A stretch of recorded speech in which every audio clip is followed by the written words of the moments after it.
2026年美加墨世界杯刚刚结束，很多人呢实際上早都提前離開了世界杯。對，7月2日在多倫多 C 羅親手罰進一球，也親手送別了並肩多年作戰的莫德里奇。7月5日在紐約的新澤西，內馬爾在補時階段罰進關鍵一球，卻仍然沒留住巴西，太可惜了。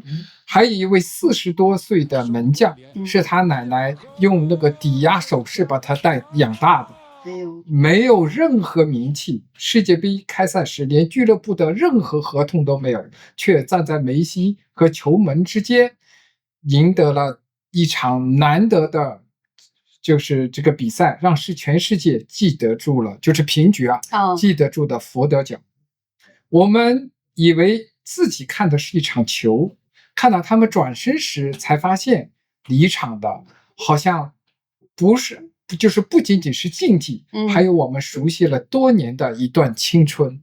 真的是這樣啊，就是說這屆世界杯，我覺得我記住的不是那種控球率，也不是說誰跑了多少公里啊，我記住的是一支舞，一件21號的球衣，一個終於坐上看台的母親，還有一些進球之後的擁抱。這是最溫暖的瞬間，最感人的瞬間。我們今天就想聊聊這些陪伴了我們幾十年的足球老將們，聊聊發生在他們身上的故事和那些不為人知的善良、格局和溫柔。對，聽完你會發現，那些拼盡全力的綠茵老將身上藏着的，其實全是我們自己不曾向生活低頭的影子。Wilson， 你剛才就是我們描述的那幾個畫面啊，真的就是把我們這個年齡這個歲數的看球綜合症給勾出來了啊！年輕時候我們看球看的是進球時候的那一瞬間的荷爾蒙的爆發力啊，喊啊叫呀啊，贏了跟着狂呼，然後輸了我看到有些人太激動了還砸那個啤酒瓶子啊。現在我們看球就是看到那個球場上就是那些有些球員已經老了。跑不動的身影，怎麼看都覺得跟看他們就跟我們的生活，和自己就是感覺是有一種博弈的關係啊。對，那是我們一個時光，有點是我們生活的一部分。对，這屆世界杯第一次由加拿大、墨西哥、美國3個國家共同舉辦，48支球隊，104場比賽，聲勢浩大。但更少見的是，本屆這開賽時就有7名球員已經年滿40歲，所以網上一直有人說，這可能不是普通的這種黃昏的比賽，更像一群結識多年的老朋友最後一次集體聚會，集體奮鬥。對，總結的不錯，挺好。就以前我們講老將，那個腦子的畫面就是說，老將一般都是最後10分鐘替補上去跑2步，然後大家鼓掌。但是這一屆我們看到的不一樣，有人還在罰關鍵的點球，有人還站在球門前，把世界冠軍擋得心裡發慌。對，那個足球是世界上球迷最多的一項體育活動。它非常的吸引人，但世界杯呢很会捉弄人，4年才一次。对呀，你覺得下一屆還早，回頭一看，上屆還滿洋飛奔的人，頭髮已經都白了。是的，但是我們一起歡呼，一起鼓勁兒。我們先聊聊內馬爾。2026年7月5日，在紐約新澤西大都會球場，巴西在世界杯16強比賽中1-2輸給了挪威，非常遺憾。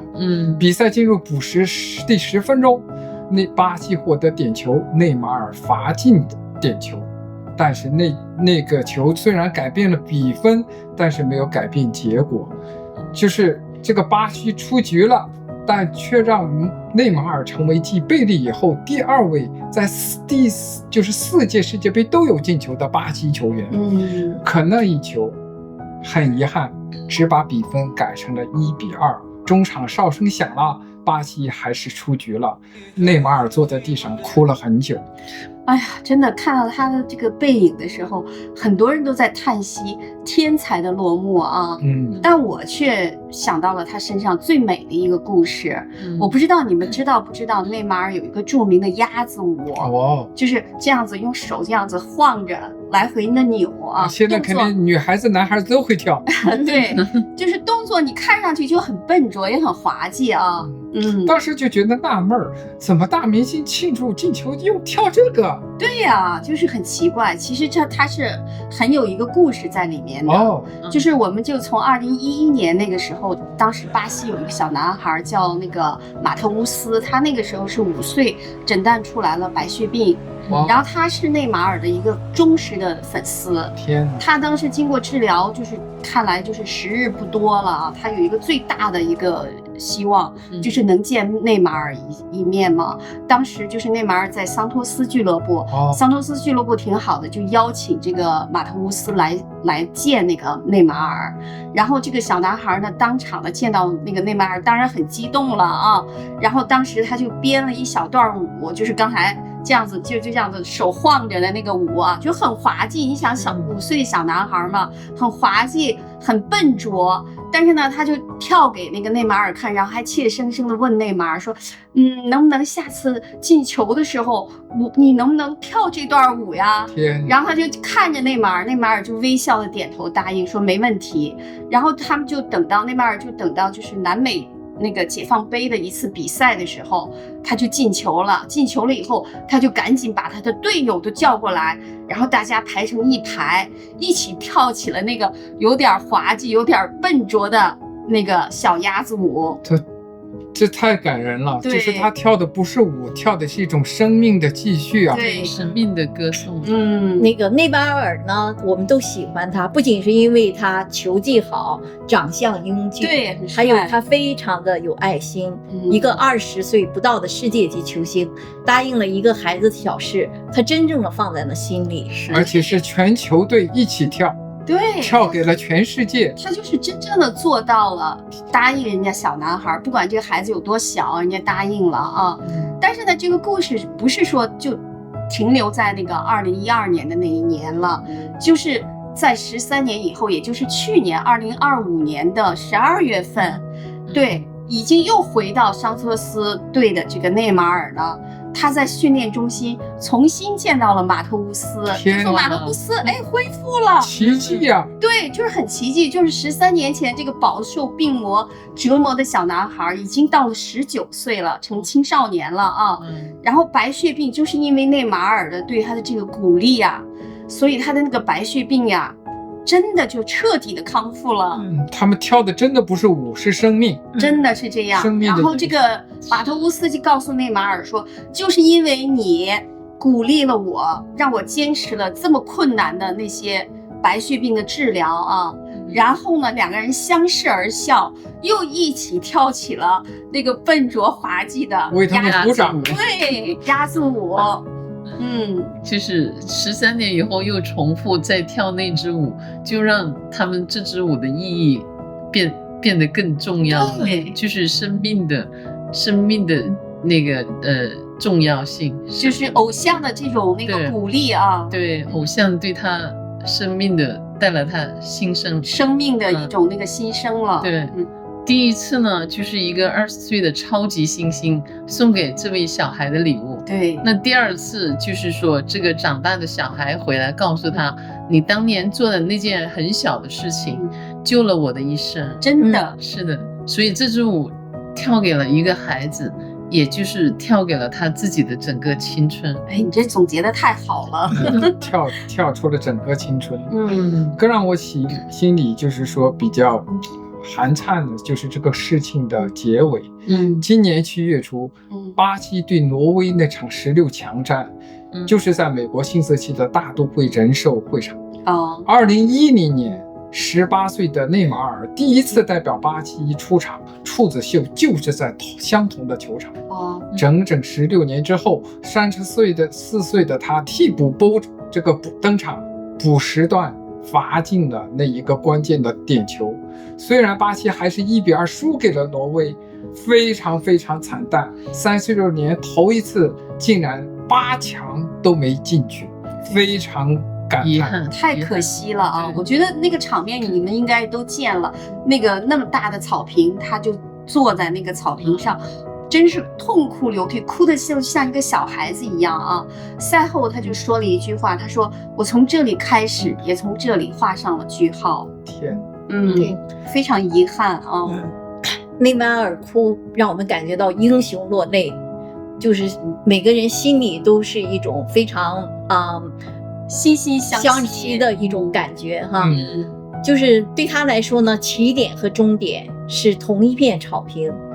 有的人告別的是遺憾，內馬爾的告別是一個圈，是個圓。對，在中國，對中國人來說，这也是一個圓滿。哎呀，你說的太好了。对，這太棒了。就說這個世界杯之所以帶來那麼大的魅力，是因為它闡述了生活，產生了生命的意義。對。所以屏幕前的老朋友們，如果你也喜歡我們這種既輕鬆自在的溫度的球迷對談，現在請點訂閱我們的頻道，打開旁邊的小鈴鐺，以參與我們更多的這樣的人和事的一些會談。如果說內馬爾的故事是一支舞，是一種生命之舞，是一種青春之舞，那麼2026年的7月2日，多倫多的葡萄牙對克羅地亞的16强賽，那是一場裝着太多回憶的比賽。這場球我看到了最後電視機前，非常激動。這是一首遲到的史詩。41歲的 C 羅，40歲的莫德里奇，兩個人曾經在皇家馬德里並肩作這6年，他們不是老將。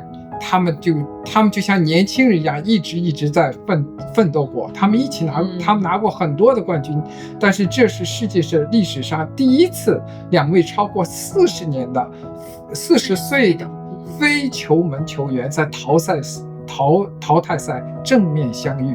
哇，是。所以這場球從一開始就很難，就是說是選邊啊。對我們球迷來說，就葡萄牙進攻的，我們替那個莫德里奇緊張。是啊。克羅地亞反擊的時候，我們又替 C 羅緊張啊。是啊。真是操碎了心啊。後來發現，其實我們並不是說是選邊支持哪個隊啊，我們這是同時好像是在保護兩段青春一樣。是啊。是的。而這場比賽裡面，其實還有一個沒有出現在場的人，就是迪奧戈·若塔。他去年因為利物浦拿英超冠軍的葡萄牙跛腳。那2025年7月3號，他與弟弟在西班牙的一場交通事故中去世了。哎呀，太可惜了。所以到了2026年世界杯的時候，葡萄牙的主教練 Robert 馬丁內斯就把若塔列為球隊的榮譽球員。若塔雖然沒有來到世界杯，但是他的名字卻會一直留在這支隊伍裡，跟他們的靈魂同在。對。就特別湊巧的是呢，多倫多的這場比賽當地時間是7月2日晚上開的球，可那個時候葡萄牙本土已經跨過了午夜，正式進入7月3日，恰恰就是若塔離世1周年。哎呀，時間的巧合啊。對，所以全隊從賽前熱身的時候就帶着紀念環，第21分鐘全場球迷起立放白氣球默哀，用掌聲橫幅和寫着21的氣球紀念他。若塔的父母也特意被請到了現場。21是若塔在葡萄牙國家隊穿過的號碼。对，當時 C 羅還特意穿上他的那個球服，就是在他點球贏了之後穿上了他的球服，去紀念他。所以足球不僅僅是競技，更是愛。對，當比賽進入到第53分鐘，克羅地亞先拔頭籌。第68分鐘，葡萄牙獲得點球 ，C 羅站上12碼，把球罰進，扳成1-1。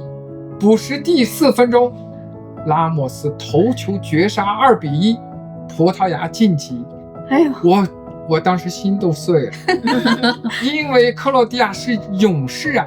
他們這個民族是在最後不1秒，他們都還在努力的球隊。對，我就捨不得哪個隊被淘汰。對，是的，就是 C 羅的進球是他職業生涯第一個世界杯淘汰賽進球，就是讓他成為了世界杯淘汰賽階段年齡最大的進球者之一。但是進球以後他也沒有什麼慶祝，只是雙手指向天空。中場的哨響時，他第一件事就是脫下自己的球衣，換上了21號 Jota 的球衣，一個人站在場地中間，含着眼淚望向天空，繞場羡慕。哎呦就是紀念你说這些，我都覺得我的眼淚都濕潤了，好感動啊！我覺得 C 羅還真的是一個情長的人啊。所以就是葡萄牙那個足協公布這次世界杯大名單的時候，正式寫的就是27個人加1個人啊，就把諾塔就是列為永遠的第28個人。聽說球隊的那個群聊裡面，到現在都沒有把他的名字移出去。就那場最終2-1，恰巧又是21，你看所有的就是這個環節啊。都很 match， 所以好多球員就說，好多球迷啊就說，如果若塔在天上，我觉得就是若塔在幫他們兄弟了，贏了這場比賽。對的，就是21號在幫這些兄弟，所以這個球，這個足球啊，不僅僅是競技，更是愛，所以呢，這就是世界杯令人着迷的地方，對，因為它反映了人生。反映了世界最普遍的真理爱。在這場比賽裡，也一定有人要轉身離開。補時階段，克羅地亞曾打進一個球，就是那個球讓我心碎。本能追平進入加時賽，反映了克羅地亞的這種奮勇精神，全場都歡呼。VAR 一看，就是這種很細微的，也就是說，他們那個葡萄牙進第二球，他又進了一個克羅地亞，而且是最後幾秒，反映了這個球隊的這種堅持和精神啊。而且呢，這個真的這個判斷要非常，這個 VAR 也沒那麼明顯最後呢，主裁判就是判越位，进球無效，因為有這麼細微，太可惜。鏡頭第一時間對準了是40歲的莫多里奇。那是也是位英雄，他笑了，他原來是笑了，对，很多人就是很痛苦啊，很那种笑呢，是一種就是經歷過人間這個就是滄桑那種笑那種，所以在網上瘋傳了，配文是莫迪無奈的笑了，就是摩迪，其實這個笑比哭還令人心痛。苦笑，對，只有這個球迷，大家都是有這個共鳴的，就像你這個球迷一樣。是的，因為他是一個從戰火和難民營裡長大的孩子，他最早踢球的地方就是難民營旁邊的停車場，太不容易了。9天前6月23日對陣巴拉姆那場小組比賽裡，他剛剛完成了代表國家隊的第200場比賽。200場啊，每一次都把國家的榮譽，每一次都那麼努力，對，用盡的踢。走到今天，他早就知道有些事兒爭不來，那麼笑容是與賽場的和解，是與自己青春的告別。他的那個笑容比很多場勝利更有分量。就是足球的魅力就在於他球員背後很多都有一個非常動人和激勵人心的故事。對，有勝利也有遺憾。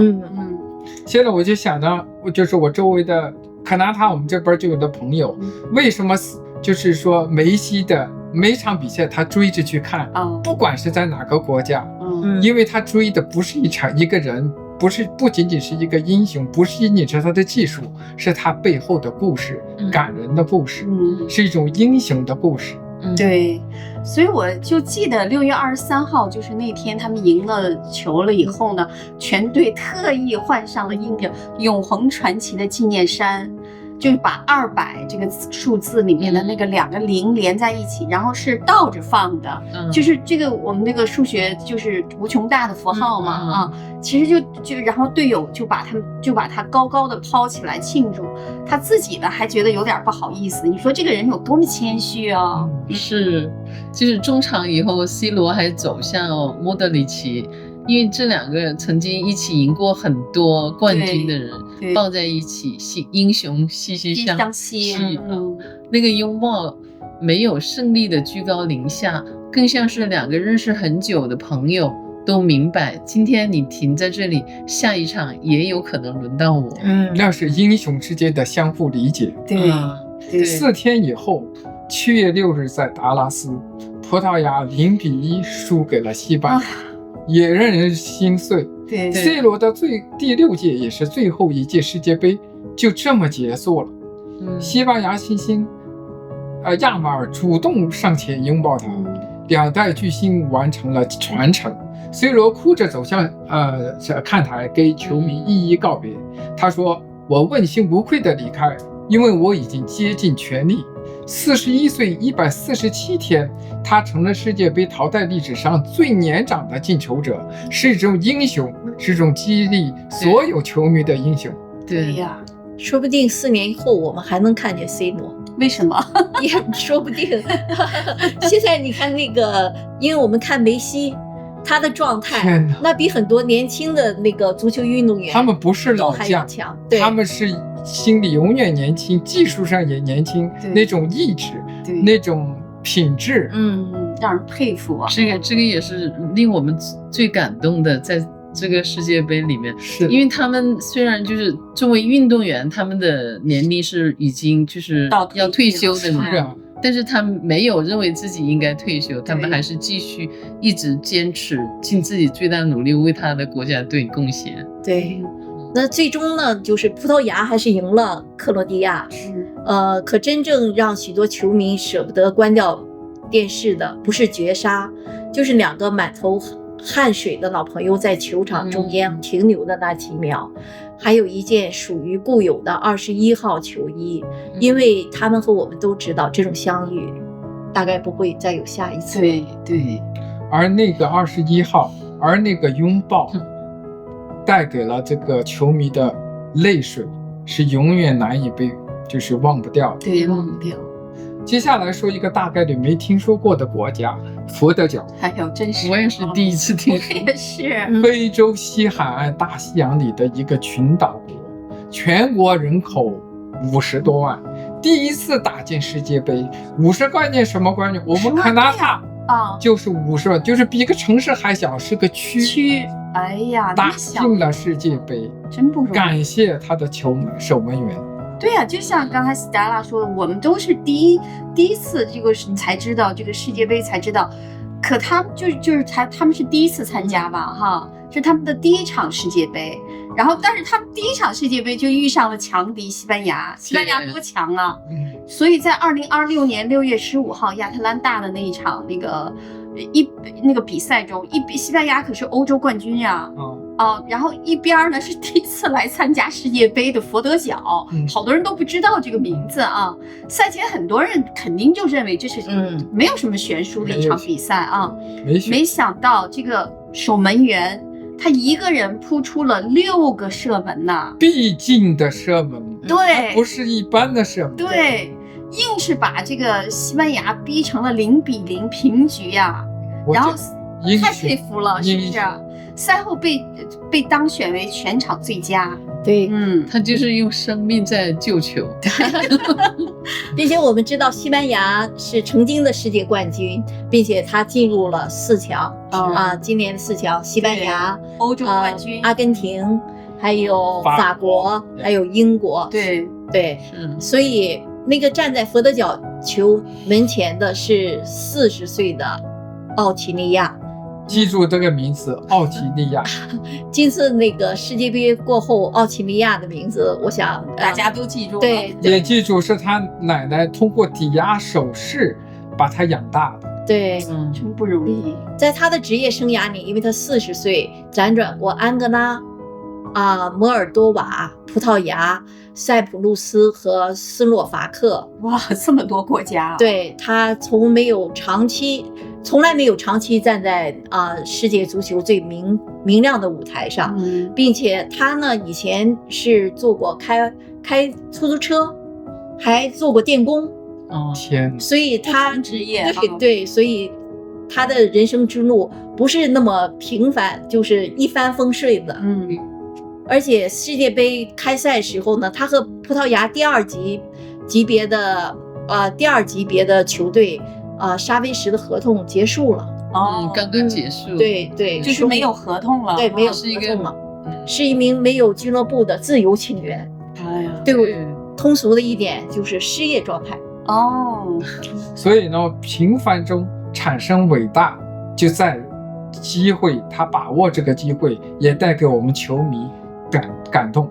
對，就是當這個比賽之後他哭了，不是因為他失業，也不是因為0-0逼平了西班牙還不夠好，而是因為撫養他長大的祖父母已經去世，沒有看到他成功的這一天。對，他的母親也因為辦理簽證和旅行費用的問題，錯過了他的世界杯首秀。所以大家記住這個英雄的名字叫沃契尼亞。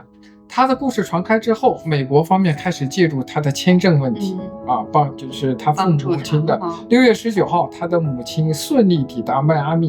6月22號，佛得角對烏拉圭的比賽，他的母親終於站在了看台上，看見他兒子代表國家出場。那場比賽，佛得角又以2-2逼平了傳統強隊烏拉圭。烏拉圭也挺強的。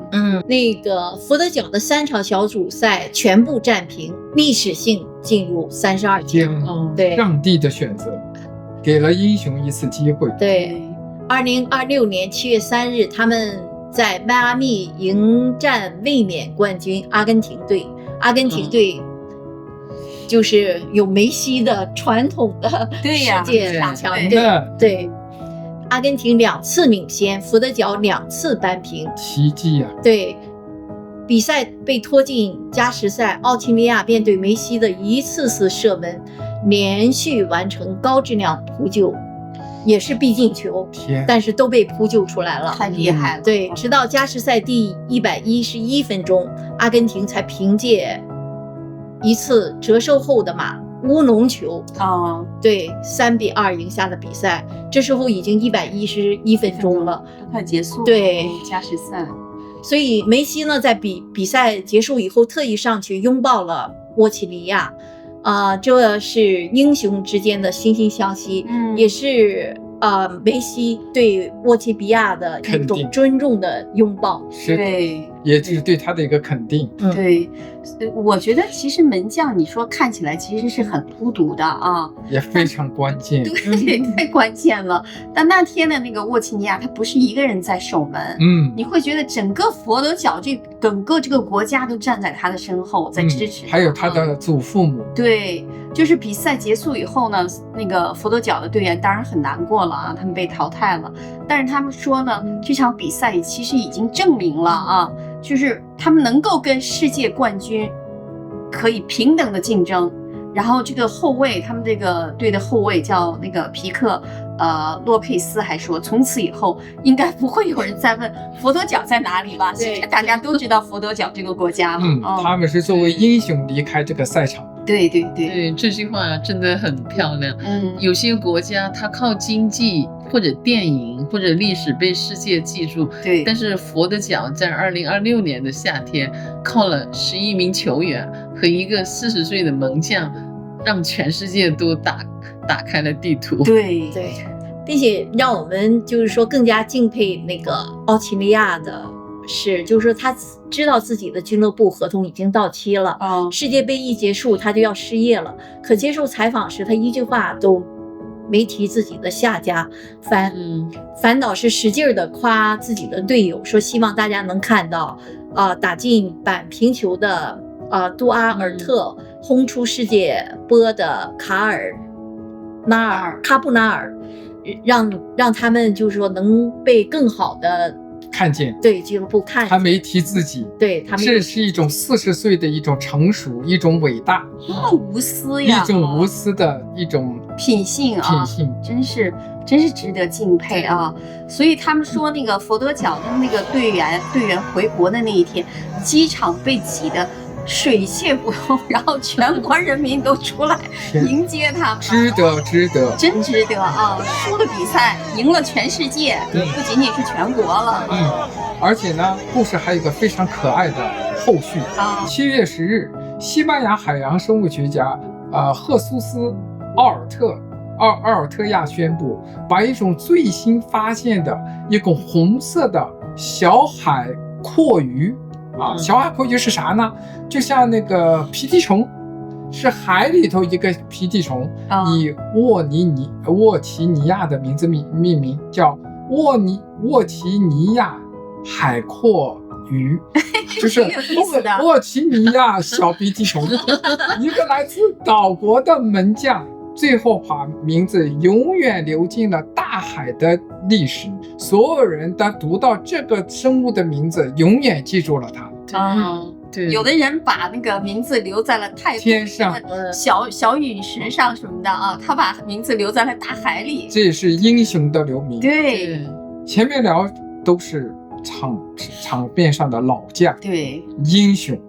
其實這屆世界杯的教練席上也有一個讓人難忘的畫面，就是法國主教練德尚。1998年，他作為隊長舉起世界杯；2018年，他又作為主教練帶領法國奪過冠軍，而2026年已經確定是他執教法國隊的最後一屆世界杯。小組賽期間，法國隊剛在費城3-0拿下伊拉克，第二天一早，德尚就接到了電話，說母親去世了。哎呀，他當天就飛回了巴黎奔喪，缺席了對挪威的收官戰，交給助理教練帶隊。姆巴佩當時在社交媒體上寫下：我們所有人的心都和教練還有他的家人在一起，你們並不孤單。這並不是他第一次這樣。2022年歐聯前夕的時候，他父親也是這麼走的。就一個國家隊的主教練，轉身還是一個剛失去母親的兒子。世界杯不會因為誰的悲傷暫停，訓練照常，比賽照常到來。6月30日，德尚回到球隊。那天，法國的紐約新澤西的32強賽對瑞典隊，上半場第45分鐘，馬巴佩為法國打進第一球。他沒有像平時那樣華貴指天，而是轉向直接衝向了替補席，一把抱住了德賽。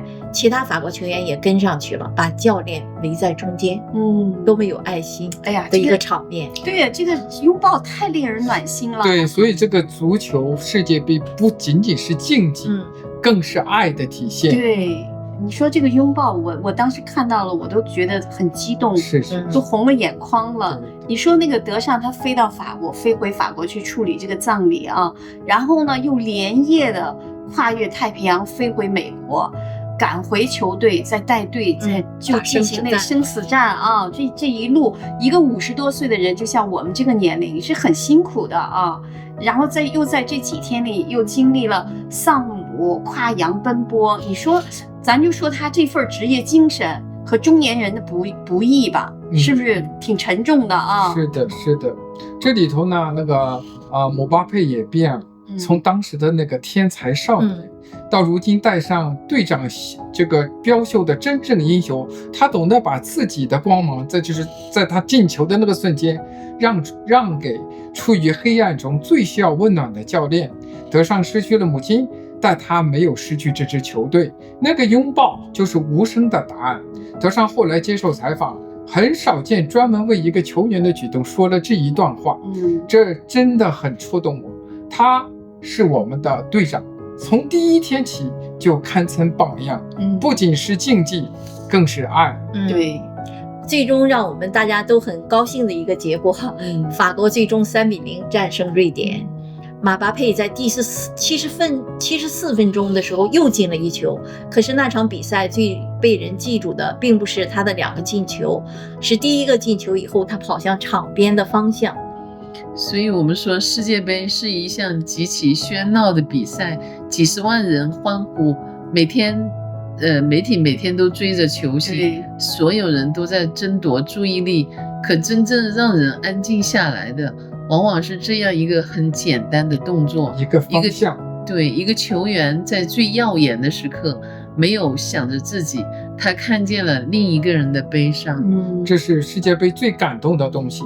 今天聊了這麼多，內馬爾在同一座球場上畫下的圈，畫現了完成那個完美。